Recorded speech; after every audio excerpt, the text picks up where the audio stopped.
Had to get some work, that's all I could do. Got some cookies, got the sign, then came back around. Yo, footage of young Dolph alive is going viral. This new clip shows him just minutes before he was shot, looking calm, smiling, with no idea what was about to happen. Alongside that, we also got fresh security footage from inside the bakery. But check it. This isn't just trending because of the tragedy. These clips have people looking at Dolph's case from a whole different perspective. Some say this footage reveals details no one noticed before. Let's break it down. The emergence of new footage. Let me keep it real with you. This body cam footage caught young Dolph right before he was ambushed at Makeda's homemade butter cookies in Memphis. Seeing this content hits differently. It's a heartbreaking look at the normal moments just before a tragedy that changed Memphis hip-hop forever. On November 17, 2021, young Dolph, who was 36, pulled up to Makeda's homemade cookies on Airways Boulevard in South Memphis, Tennessee. This wasn't a random stop. Dolph was a regular there and had even shown love to the business just a week before. What should have been a quick cookie run turned into the final chapter of his life. The surveillance footage, played during Justin Johnson's trial on September 23, 2024, shows Dolph and his brother Marcus arriving at the cookie shop in Dolph's camouflage Corvette. Inside, you see Dolph on his phone while picking out cookies and chatting with the employee ringing him up. In the most chilling part of the footage, the employee suddenly looks toward the front of the store and then rushes to the back. That's when you know something bad was about to happen. Outside, that's when everything changed. According to court records, right after that, a stolen white Mercedes-Benz pulled up. Two men later identified as Justin Johnson and Cornelius Smith jumped out and smashed through the store window. The attack was brutal. The autopsy showed Dolph was shot 22 times, showing how vicious the ambush was. What makes this even more tragic is that Dolph wasn't just out running errands. He was on his way to St. James Missionary Baptist Church for a scheduled turkey giveaway from 2 to 5 p.m. as part of his annual Thanksgiving event. Everyone knew that even in his last hours, Dolph was trying to give back to the community, something that was a big part of who he was beyond making music. For those who followed Dolph's career closely, they knew he was aware of threats. In a 2017 interview with The Breakfast Club, Dolph openly talked about having enemies. "I don't trust nobody," he said. "I just felt like this is how I'm moving, because I know I got people who don't like me, plenty of them." This wasn't paranoia. Dolph had survived multiple attempts on his life. In 2017, he was shot in Los Angeles and was in critical condition, but recovered. That same year, his car was hit with over 100 bullets during CIAA weekend in Charlotte, North Carolina. Dolph even referenced this in his music, releasing a project called Bulletproof with tracks like 100 Shots and But I'm Bulletproof. When asked if naming the project Bulletproof might bring more danger, Dolph said, "I don't even care. That's the whole thing about me. I don't give a damn. I'm going to keep doing what I've been doing." That fearless attitude defined him. He refused to back down, despite knowing there were people plotting against him. The stolen Mercedes used in the attack was connected to another shooting in Covington on November 12, 2021, just 5 days before Dolph's murder. After the shooting, police found the Mercedes abandoned in the 1100 block of Bradley in Orange Mound, Memphis. This gave investigators the evidence they needed to identify and arrest the suspects.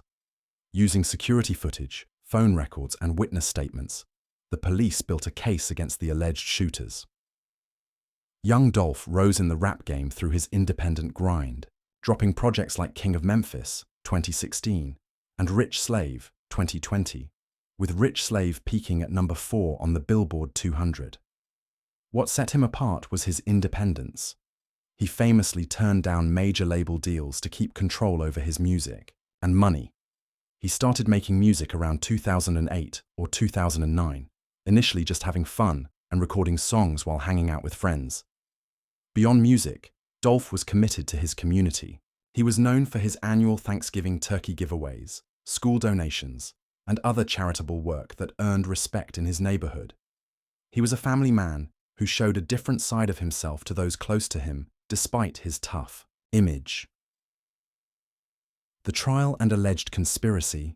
Nearly 3 years after young Dolph's murder, the case finally went to court in September 2024. During the trial, prosecutors described the killing as a planned hit, not random violence. The trial of Justin Johnson, one of the alleged shooters, began then. September 23, 2024, Memphis Court. From the very beginning, the prosecution argued that this was a premeditated act involving multiple people. Security footage from Makada's cookies played a crucial role in the trial, showing Dolph's final moments before the shooting began. Although some screenshots from this video had circulated on social media since the murder, the full footage was not released until the trial. During the proceedings, several witnesses testified, including Cornelia Smith, who was identified as the second alleged shooter and chose to cooperate with the district attorney. Smith openly stated in court that Johnson was the other gunman involved.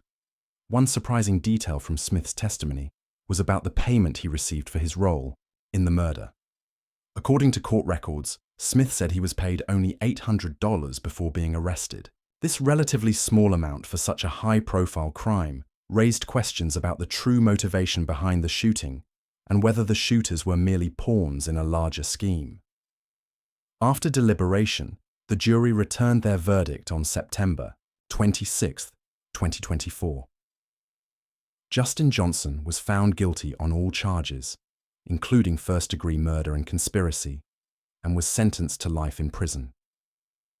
Observers noted that Johnson showed no visible emotion when the verdict was read. The trial also revealed a significant claim involving Anthony Big Juk Mims, brother of Yoati.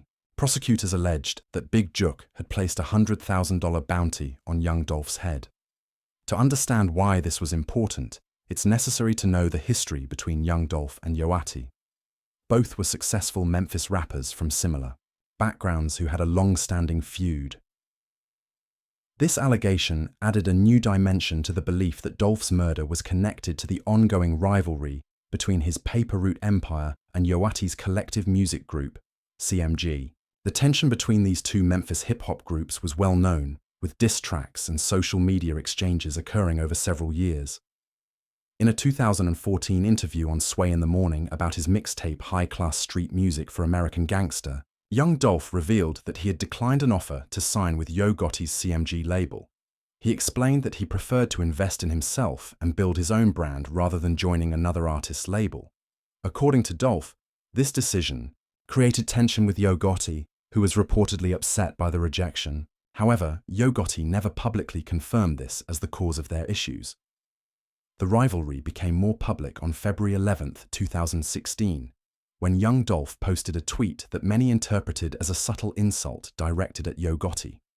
Although Dolph didn't mention Gotti by name, those familiar with the Memphis rap scene understood the reference, setting the stage for a more visible feud.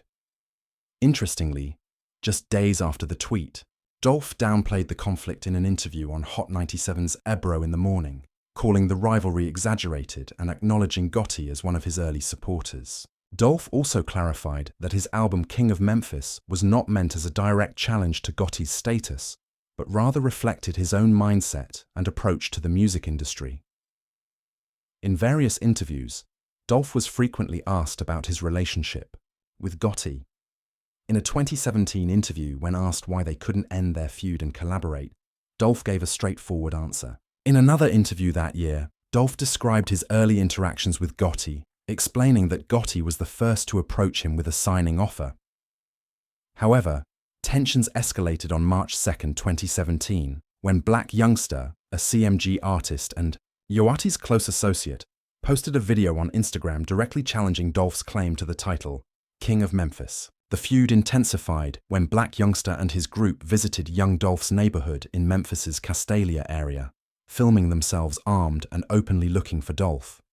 Although Dolph wasn't present during this confrontation, the incident showed the rivalry had moved beyond words and music into potentially violent territory. It's worth noting that Yoati later tried to distance himself from Black Youngster's actions. In an interview with Tim Westwood, Yoati said he had advised Black Youngster not to behave that way, offering guidance from a big brother or friend's perspective. Yo Gotti also explained that he doesn't support such behavior and advises young artists to handle their business differently. Dolph spoke about what he called the Memphis syndrome, describing how artists from the city often fail to unite, with jealousy leading to violence and betrayal. He noted the destructive nature of this cycle, saying it felt like people were hurting their closest friends and family over rivalry. The conflict appeared to reach a dangerous peak in February 2017, when young Dolph's car was shot multiple times, over 100 bullets, in Charlotte, North Carolina. Remarkably, Dolph was unharmed and later referenced the incident in his song 100 Shots. Surviving what seemed to be an assassination attempt only added to his reputation as untouchable in the rap world. By March 2017, young Dolph himself seemed ready to